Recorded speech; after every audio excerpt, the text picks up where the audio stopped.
Hey, welcome to another episode of Awkward Gamer. As you can see, I have a big pile of games next to me.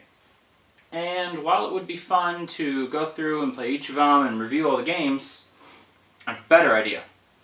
See, I just got a new console that is actually capable of playing all of those. Today, I'm gonna unbox it, try it out, and see if it's really true. And if it is, y'all should buy this thing. And if not, I wasted more money.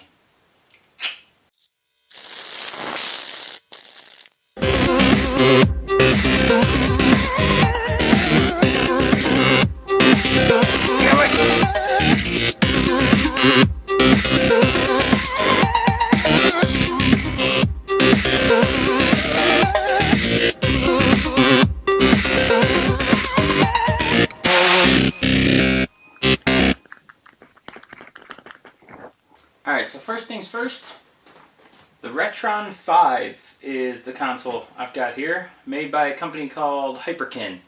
A lot of those Family Duos and the other little third-party knockoff consoles you see are made by this company. And those all seem to work fairly well, so hopefully this one will too. And I've never actually opened this box yet, so I guess that should be the first step. Also, you may notice here that the console is torn up. That's because the post office sucks, not because I don't treat my shit well. So, let's see what we got. Apparently this is going to be an unboxing video. Foam shit. Ooh, console. Alright, ladies and gentlemen. This is the Retron 5. Oh, that's the front. This is the Retron 5. Has an SD card slot, which I'm guessing is for battery backup. I don't know why though, because none of the consoles it supposedly plays had a storage or battery in the unit. Which, by the way, I guess is the next thing I should mention.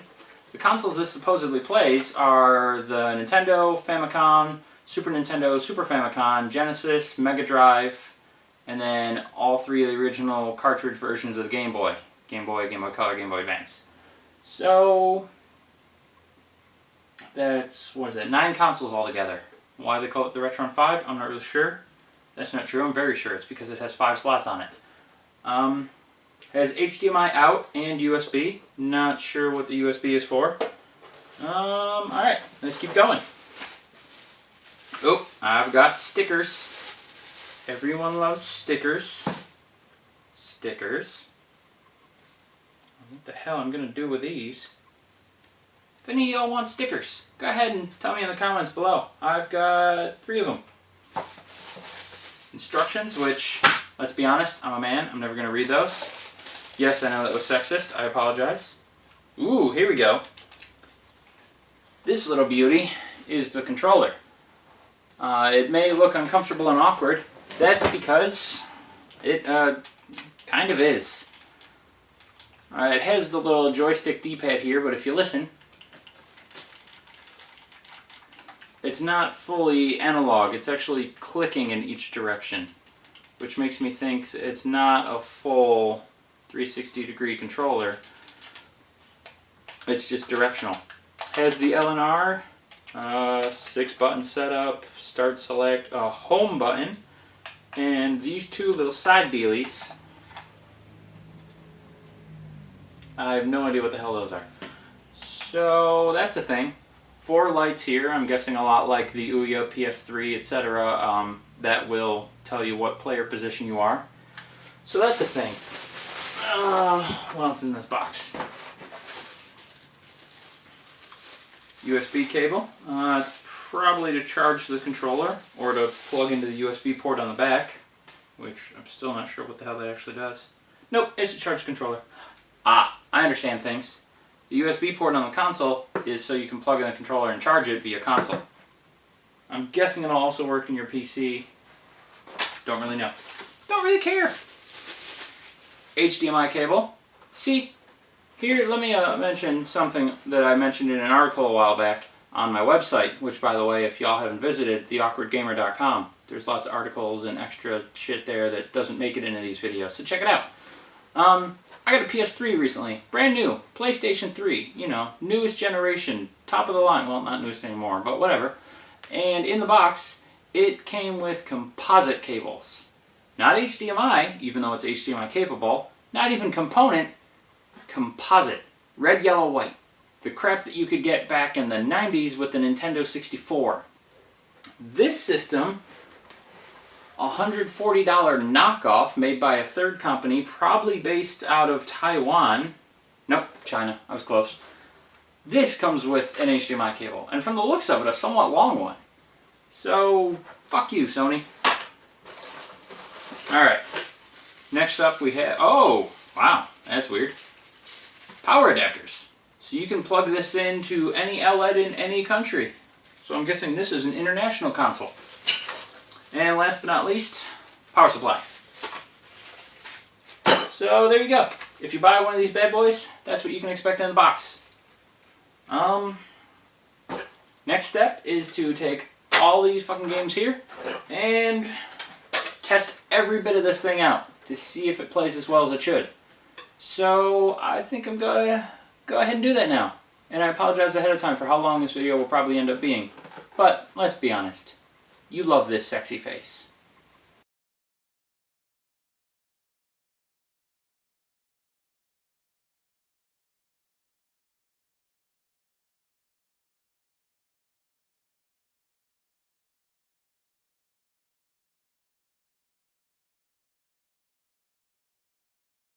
Alright, so let me start off by telling you about the console itself.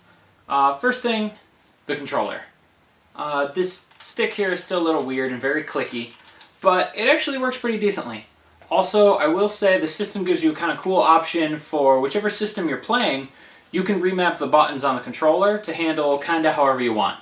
Likewise, any controller you plug in, because it has ports for NES, Super Nintendo, and Genesis controllers, you can remap those buttons as well. So you can use your Super Nintendo controller to play the Genesis and remap how the buttons are laid out. So it gives you some cool options. You can play around with it a lot. Also, I found out the SD card slot on the back is actually because the system, as expected with a clone console, is not necessarily running the console itself, it's running emulators. So all the games, when you put a game in, it's actually downloading the ROM and you're playing the ROM in virtual memory through the emulator.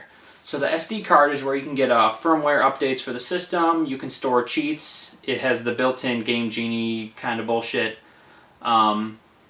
just stuff like that. You can save your save states from a game onto the SD card. Likewise, if you have a ROM and emulator on your PC, move that save state over, load it from the card, and play it on your actual cartridge. And even transfer it to the cartridge, which is really kind of a cool option. So the console, the hardware, that stuff's all kind of cool. But the main thing that I should talk about is whether or not it plays the games. So that's what I'll do first. First thing I did was Nintendo, just the regular NES. So I tried an actual store-bought retail game, worked fine. I tried an unlicensed retail game, also worked fine. I did a ROM hack that was ported to cart, and that worked perfectly well. And then I tried a more recent independent homebrew cart. This actually did not work.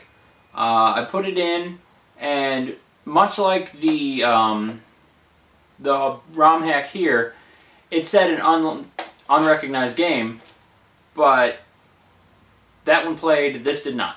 So, Vinny, if you're watching this, don't pitch your games to people with this console, because they can't play them.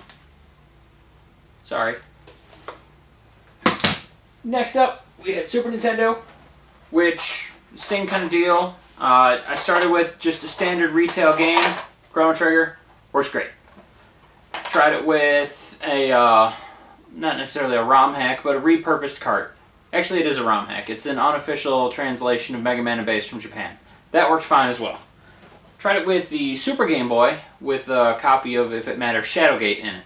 This actually does not work because when you put it in the console, it loads the ROM of the Super Game Boy itself and not the cartridge that's in it. I suspect if you were to try Game Genies in here, it would have the same effect. You would load the ROM of the Game Genie, not the cart on the other side of it. So, take that how you will. Luckily, it also plays Game Boy games, so why the hell would you want to use a Super Game Boy anyway? And it has built-in Game Genies, so you don't need those either. But, there it is. Then I went to the Super Famicom. Standard retail game, works fine. So we're good on those two. However, I ran into another issue here, same as with the Nintendo. This is a more recent homebrew game made and ported onto an actual cartridge, and much like Dragon Leap, Nightmare Busters does not work. So, again, if you're a collector like me into a lot of the really rare, obscure indie kind of titles, you're gonna need the real hardware to play them. But for the casual collector, you're good so far. Moving on, next with Genesis. Once again, tried it with store-bought game, works great. Tried it with a store-bought game on these weirder EA carts, also worked fine. Also, side note, when you put in a game like that, if it recognizes the game or the ROM, it actually shows you the title on the screen. And after you play a game, it'll show you a little screenshot preview of where you left off in the game. So it's kind of a cool little thing that actually recognizes this software as you put it in. I kind of like that. Next, I tried another Japanese game translated, ported onto a cart, and this worked fine as well. And then last but not least, Sonic & Knuckles is kind of a weird one. I tried it with Sonic 3 in it. Any of you familiar with the Genesis know that when you do this, you get to play through Sonic 3 as Knuckles. However, when you put it in this console, you get to play through Sonic & Knuckles, but much like with the Super Game Boy or the various Game Genies, it did not read the cart that's plugged into the top. I also just realized how fast I'm talking, and I apologize. So yeah, if you have this, you can only play Sonic & Knuckles. You can't do Sonic with Knuckles, or you can't do Sonic 3 with Knuckles. Unfortunately, too, you can't even go get the ROM and throw it on the SD card because there isn't currently, granted the system's new, I'm sure it'll come along, but there isn't currently a way to read a ROM off the SD card and play it through the system. So it's not a physical emulator, even though technically it is. Almost done, promise. Next up, we have the Famicom. I tried a retail game, it worked fine, however I was dubious because Super Mario Bros., the Japanese version, still has all English text, or at least that's how it looked, and that seemed weird to me. I thought, though it would be unlikely, maybe the ROMs are stored in there somewhere and it just recognized that it was that ROM. Again, I know it's unlikely, but weirder things have happened. So I then tried another one that was not released in America and never had an English translation, Deep Dungeon, what is it, 4. And nope, came up all Japanese. So it is recognizing them just the way it should. I got weird luck of the draw on the first one. And then I tried with some of these multi-carts that I have. None of these worked. However, I'm still not entirely convinced it's not the cartridge itself. Unfortunately, I don't have an actual Famicom to test these on. I was looking forward to actually testing them on the Retron 5 here. So, until I get another console to test them on, I can't really be sure. I have a Game Max color coming in soon, so maybe I'll find out. By the way, correction on my last video, the Game Max color is not a Sega Nomad clone. It actually is a portable Famicom, not a portable Genesis. So, my mistake, Internet. Don't crucify me or whatever. But come on, give me some credit. Who the hell's ever heard of that thing? And then, last but not least, I went through the Game Boy, and actually, resounding results. I tried a German game, Japanese game, a regular store-bought Game Boy game, a store-bought Game Boy Color game, and even a copy of LSDJ I have, which is a much more new, modern, not even necessarily a game, but an indie title. And all 5 of these worked flawlessly. I also did the same with the Game Boy Advance, tried a standard game, I tried a Japanese import, because the Game Boy is region-free, so the import should play no problem even on the system, let alone on the clone here. And then I tried a ROM hack with Pokemon Chaos Black. I'm going to review this at one point, by the way, because this is something. But all of those worked as well, too. So moral of the story, for those of you thinking about getting the console, it's $140, but it'll play anything store-bought you have, and it'll play a lot of more obscure, rare titles like your imports or your ROM hacks, your reproduction carts.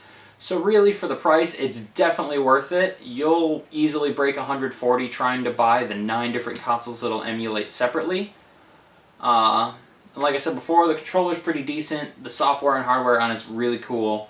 If you're using this controller instead of one of the actual console controllers, at any point while playing a game, you can hit the home button to bring up the menu. You can do your save state, your load state. You can exit out of the game. It has 2 little buttons here where you can program in macros. So if you're in like a fighting game, that's where you would store your fatality or your mega combos, and you can have them automatically happen with the push of a button. That's really cool. Like I said, the keys are all remappable.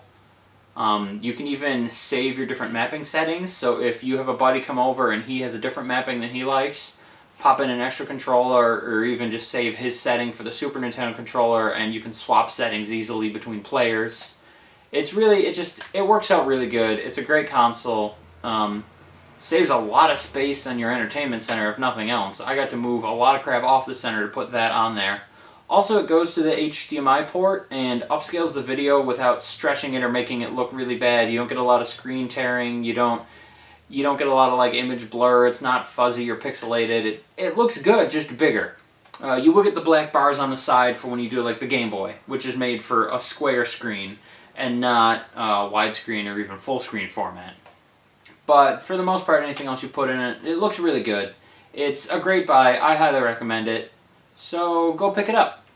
Also, unfortunately, this is not a sponsorship. I actually had to go buy the damn thing. I'm not affiliated in any way. But Hyperkin, if you're watching, if you want to shoot me an extra couple controllers, I'd be down. And to the rest of you, bye.